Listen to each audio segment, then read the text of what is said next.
नमस्कार सांगमाने आपण मानकु मो चैनल ओडिया कला को स्वागत। आशा करुछि आपण माने समस्ते भलरे थिबे। माँ घटगा तारिणी को कृपा आपणक उपरे सबुबेले थाउ। बहुत दिन पर पुणी एक नुआ वीडियो नहीं आसीछि। चेष्टा करिबि एबेठारु नियमित वीडियो अपलोड करिया पई। रोसे एक कला जहाकु नै मु आजिरो वीडियो तयारी करिछि। आज मु सुजी काकरा प्रस्तुत करिया को जाउछि। एठी मु 1 लिटर क्षीर गरम करिछि। क्षीर फुटिला परे 5 चामच लेंबू रस मिसाइछि एवं छेना छिंडाइबा चलंतु। एबे छेना छिंडी गलानी। गोटे धड़ा लुगा नेबा। धड़ा लुगारे छेना को छेना पानी रु अलगा करिबा। लेंबू रसर खटा अंश जुआ पई ठंडा पानी रे छेना को धोई दबा। लुगा को चिपुड़ी छेना पानी अलगा करिबा। एबे छेना प्रस्तुत होई गला। एहा को ठंडा होआ पई किछ समय रखि दबा। मु 1 लिटर क्षीर रु 250 ग्राम छेना बाहर करछि। एबे आधा कप काजू और किशमिश को चुना चुना कर काटी नहीं 4टी लवंग और गोटे बड़ अलैची को नहीं गुंड करवा। यही गुंडे गोटे छोट चामच गुजराती गुंड, डालचीनी गुंड, पान मधुरी गुंड और शुंठी वा सुखिला अदा गुंड मिसाइबा एवं मसला मिश्रण प्रस्तुत करवा।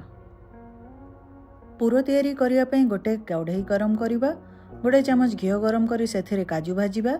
गैस को सब बेले मध्यम आंचे रखिबे। काजू अल्प भाजी होगले से किशमिश भाजवा। तापरे 2 कप नड़िया करा पकाई 2 ରୁ 3 मिनिट भाजवा। तापरे प्रस्तुत होइतबा छेना को पकाई 2 ରୁ 3 मिनिट पुणी भाजवा। एहा परे गोटे कप गुड़ मिसाइबा। पुणी 5 मिनिट भाजवा। एबे मसला मिश्रण मिसाई अल्प समय भाजवा। एबे एथिरे देखंतु कि अल्प किछि पानी अंश अछि। एतिकी पानी अंश रखिबा। पूर को संपूर्ण सुखिला करिबा नाही। एबे गैस बंद कर देबा और पूर को ठंडा हेबा पई छाड़ देबा। चलंतु एबे सुजी आण प्रस्तुत करिबा। एति सकासे मु कड़ई गरम करिछि। सेथिरे 5 कप पानी नेबा। मु एई कॉफी कप रे आज सब माप नेइछि। सेथिरे चिमुटाई लुण मिसाइबा। तापरे 10 चामच चीनी मिसाइबा एवं एहा को घांटीबा। एबे एथिरे गोटे चामच घी देबा एवं गोटे चामच पान मधुरी मिसाइबा। एबे पानी को फुटिबा को देबा।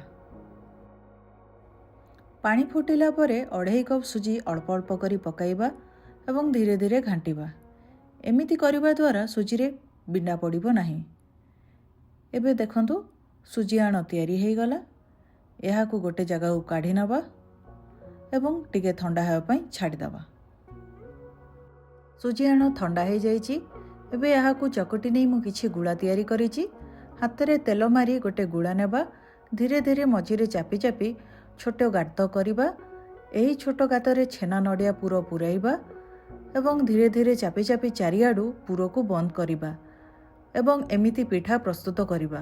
मु आउ गोटे पिठा तैयारी करुछि। आपण भल भाबरे देखि नियंतु।